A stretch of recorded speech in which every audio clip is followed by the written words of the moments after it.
Hearts of Fire and The Nanny won't be seen tonight. Please stay tuned for this special presentation. Hello, this is Billy Core from the Carolina Circle Mall Wiki. Today is Thursday, April the 6th of 2017, and today we're celebrating another anniversary. It's something we like to do from time to time on this channel, take a look back at certain events on their anniversaries, significant ones it is. And it was 25 years ago today when Microsoft released Windows 3.1. That's right, folks. Windows 3.1 is 25 years old today. It was released on April the 6th of 1992. I was only 2 years old at the time and would have no idea what a computer was for another 3 years. But unbeknownst to me, some pretty cool stuff was happening in the world of technology at that time. The #1 song in the USA, by the way, that day was Save the Best for Last by Vanessa Williams. Yeah, Windows 3.1 was probably the first real widely known version of Windows. As you may already know, the first version of Windows was released in November of 1985. Went through several iterations before Windows 3.1 came around. None of them really made a significant mark in history. But Windows 3.0, the predecessor to 3.1, came around in 1990. And it kind of set the groundwork for Windows 3.1, what it would be. And Windows 3.0 was pretty popular. It was the first version of Windows to really support multimedia standards with the multimedia extensions version of Windows 3.0. But it was Windows 3.1 that kind of well, it kind of refined what Windows 3.0 was. And Windows 3.1 was codenamed Janus in development. I apologize if I'm going all over the place here, but I know there's really not many screenshots of the development of Windows 3.1, but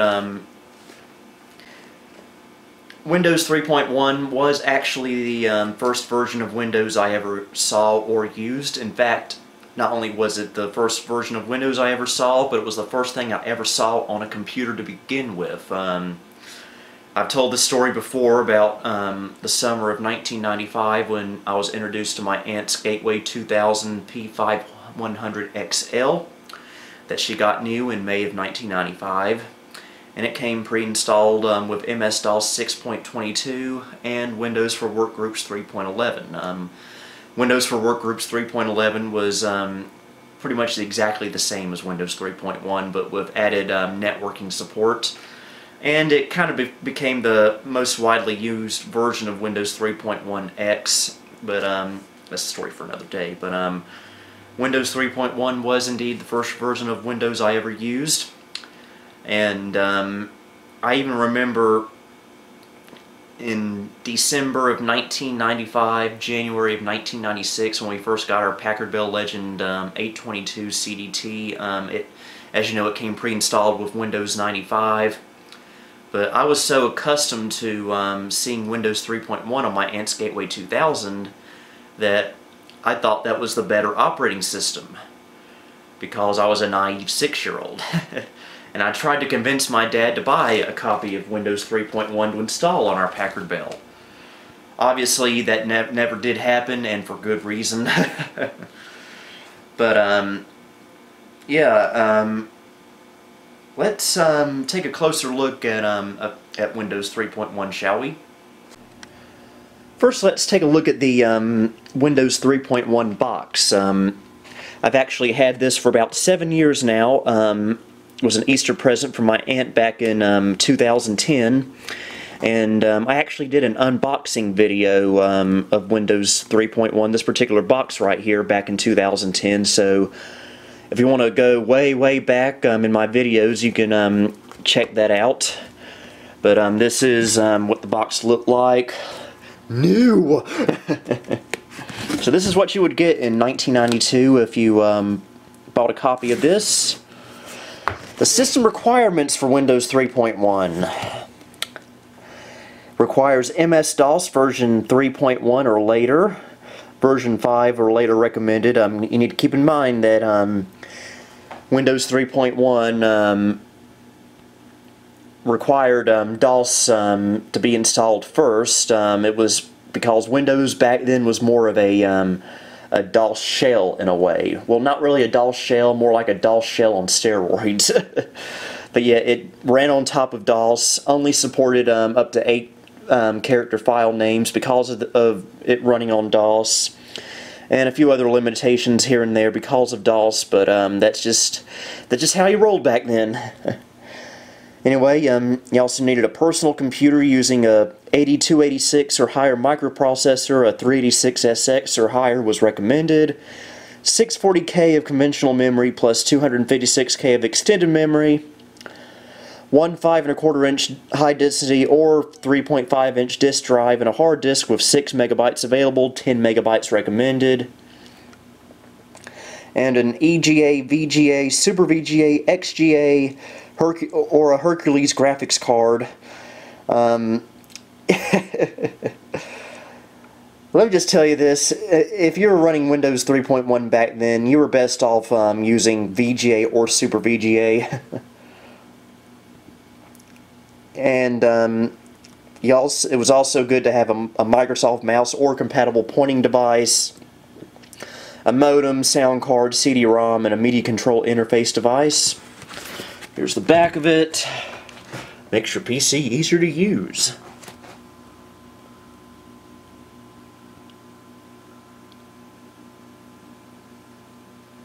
Pause this if you want to read more.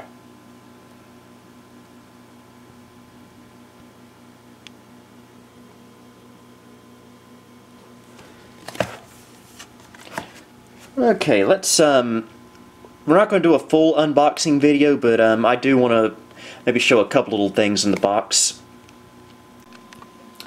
Okay, let's go ahead and open it up. Last time I opened it was probably when I did that unboxing video back in 2010. So, we're not going to delve too deep in here.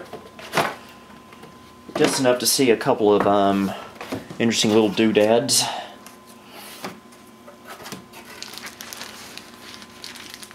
There's the floppy disk right there, and the infamous want the address of the most important person at Microsoft registration card.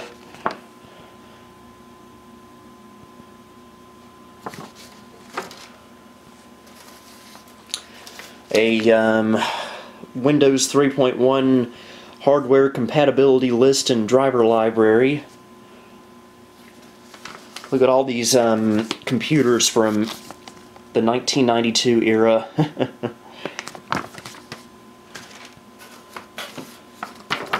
Your guide to service and support.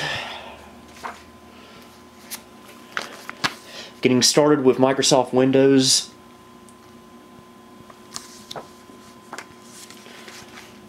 That's what it looks like inside. A catalog of products for Windows. I should probably scan this someday.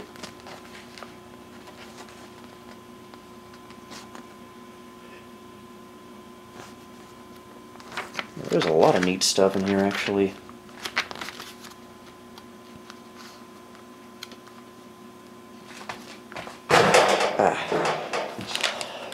Don't ask me why there's a trash can in here.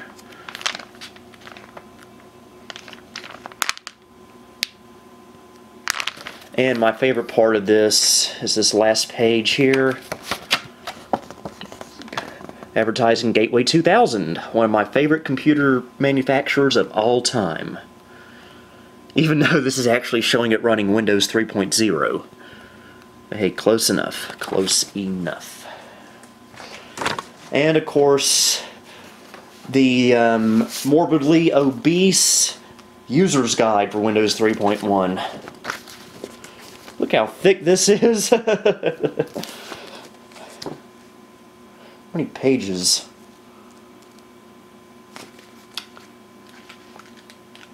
$650 pages, folks.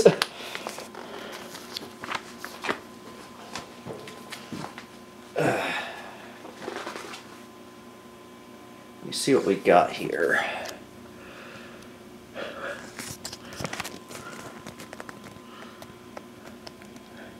Welcome to the Microsoft Windows operating system, the software that transforms the way you use your personal computer.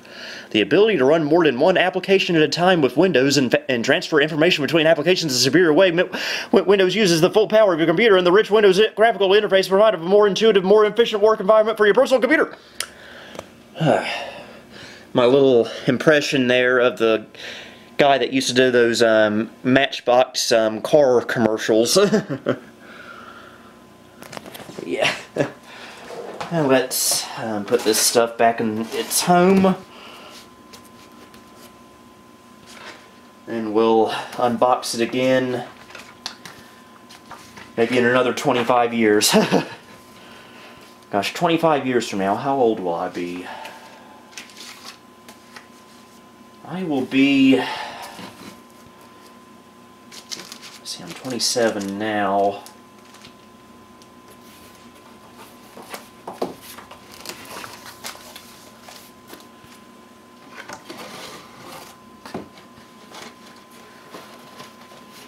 I will be, I think, 52 years old. Alright, and there's the box for Windows 3.1. Now let's take a look at Windows 3.1 on some actual hardware. Okay, we're at the helm of the Packard Bell Legend 1510 Supreme. The system originally shipped with Windows 95, but I currently have it dual booted with both Windows 95 and Windows for Workgroups 3.11. Now I know I'm cheating a little bit showing Workgroups 3.11 instead of full vanilla Windows 3.1, but this is what would have come with a system like this at the time, and it's way close enough. Come on. So when you first load up Windows 3.1, you're greeted by a little program called the Program Manager, and this is pretty much the predecessor to what is now known as the Start menu, which was introduced in this operating system successor, Windows 95. Basically in the Program Manager you would have icons that you would double click to access your software. Let's say you want to open up WordPad. You would go to the Accessories group down here, double click it, find, well, WordPad was called Write back then actually, so, and here's Windows Write.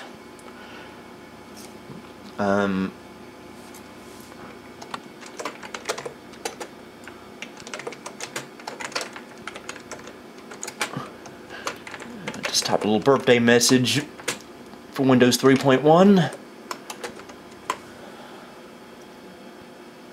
And I knocked the camera out of focus.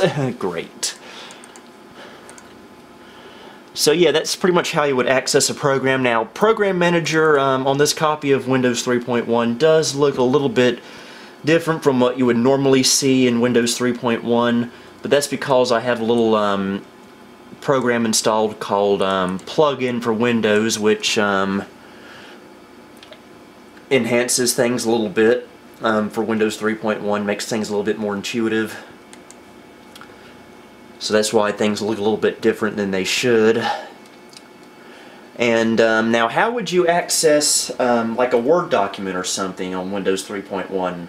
Well, you certainly don't have Windows Explorer or My Computer / this PC to double click on to get to your files with. And there's most certainly no My Documents folder. Well, what would you do? Well, you would double click the main program group here, and you would double click this program here called File Manager. And this is how you would access all of your files on your computer using Windows 3.1. You would have this bar right here and this window right here, and you would double click on the folder. Let's make a new folder actually. Go to File, Create Directory. Folders back then really weren't known as folders that often. They were mostly known as directories. So we'll go ahead and create a directory called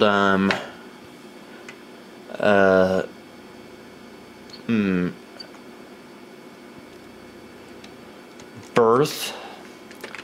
I would write birthday, but we need to keep it under 8 characters. Remember, Windows 3.1 cannot handle anything over 8 characters long in a file or folder name. And that's a limitation of DOS. And this is, by the way, running MS-DOS 6.20. And there's a folder we created. Now we can open up, let's say,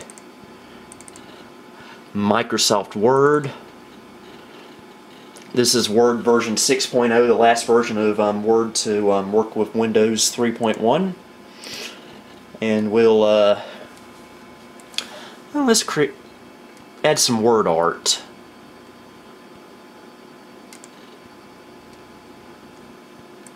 Wait a minute, not word art. Let's add a picture.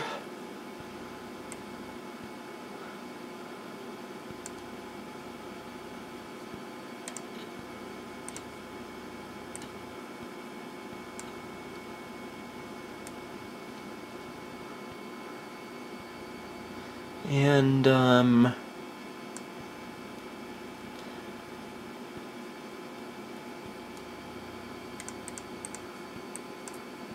yeah, I think word art wasn't around just yet in this version of Word.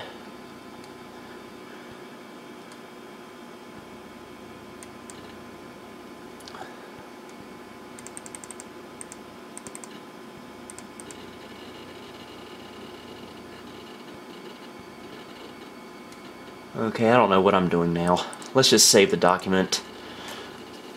Okay, we'll find the folder we created earlier. This is another look at the hard drive here. We'll go to the C directory and birth. And we'll name it PC.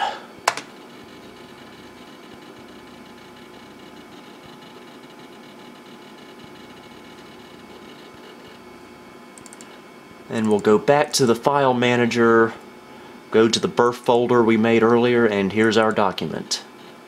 We can double click it, and there we are. So yeah, things were quite a bit different 25 years ago if you had a personal computer system. Now this computer here is a lot more powerful than what you would have had in 1992. Back then, you were probably running a 386 system. If you were rich, maybe a 486. And of course Windows 3.1 was also known quite well for games.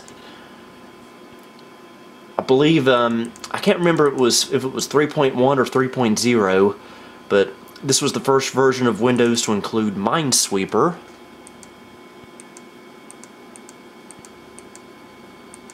Never been good at that game.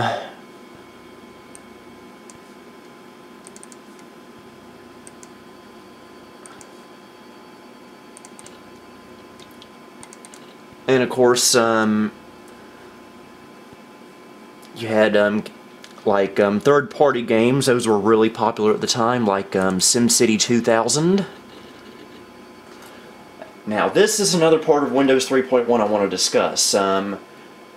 Windows 3.1's gaming engine was known as WinG, which was kind of the predecessor to DirectX. And whenever you would open up a new game or whatnot, you would get this funky little window with these squiggly lines. Basically, it would It would test your computer's graphical performance before opening said game. Kind of trippy when you look at it too long. I also realize this video will probably be out after the actual anniversary. I apologize for that. I've been kind of busy all day with various projects.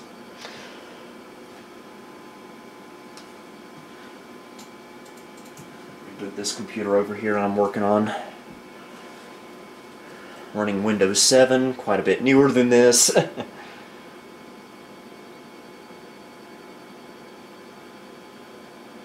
This can take a little while.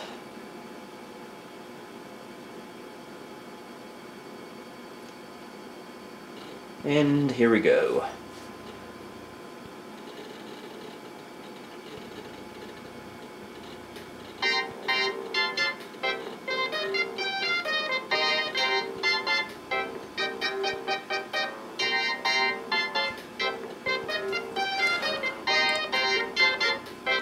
This is the exclusive registered property of Billy Core.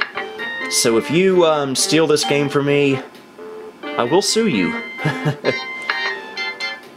And don't think I'm not joking either. Articulating blind. Okay, we'll name this Windows Land. No, Windowsville. That sounds a little bit nicer.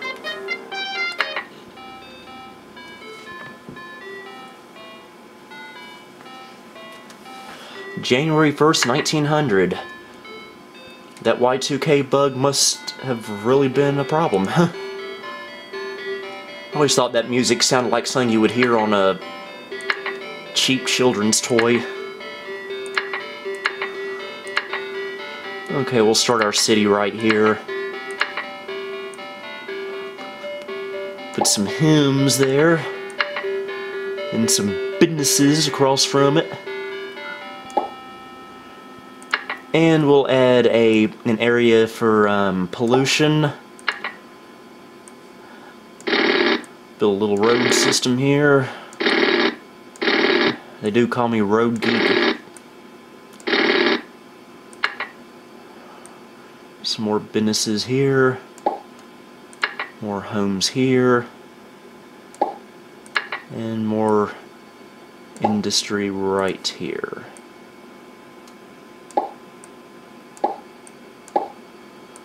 Actually, let's change this to light industrial and light commercial. Excuse me. Build a police department and a fire station.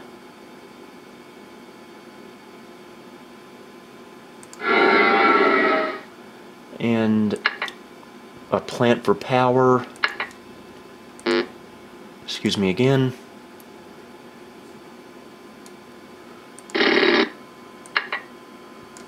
Build some power lines. Love that noise.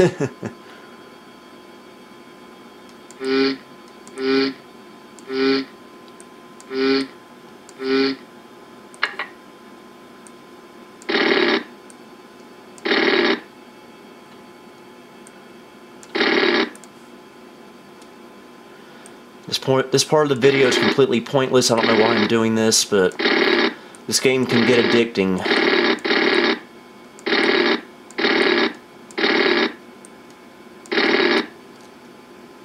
And build some water. Well, water lines at least. You can't actually physically build water unless you're a very fancy scientist.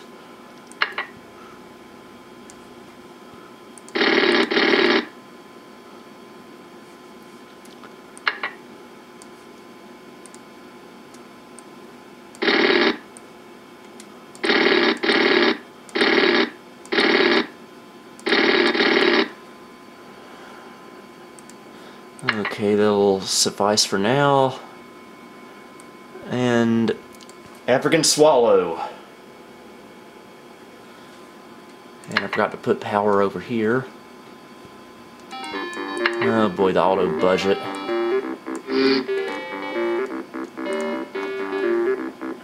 And our city is starting to grow. Love this MIDI music. And there you have it, SimCity 2000. And another lovely part of Windows 3.1, it was horribly unstable. One wrong move and the whole system will crash. But we lucked out that time. It was just the game that crashed. Windows is still alive and well. So yeah, that's Windows 3.1. And of course, to exit out of Windows 3.1, you just double click here, and in a moment we will be in MS-DOS. So yeah, Windows 3.1, folks, probably one of the most revolutionary operating systems of its time. Like I said, it was the first really widely used version of Windows. It kind of put Microsoft Windows on the map. And of course, it was preceded by Windows 95 in 1995. But yeah, I will always love Windows 3.1. First operating system I ever used, and heck, if you're watching this, it may have been the first operating system you ever used. If you have any fond memories of Windows 3.1, please feel free to leave some in the comments. I'm curious to read them, and I'm sure a lot of other people would be curious to read them as well. So, until next time, this is Billy Core saying happy birthday Windows 3.1, and see you next time. Thank you for watching my video. If you enjoyed what you saw, please like, subscribe, and follow me on Facebook and Twitter. The addresses are located in the bottom right corner. Until next time, this is Billy Core signing off.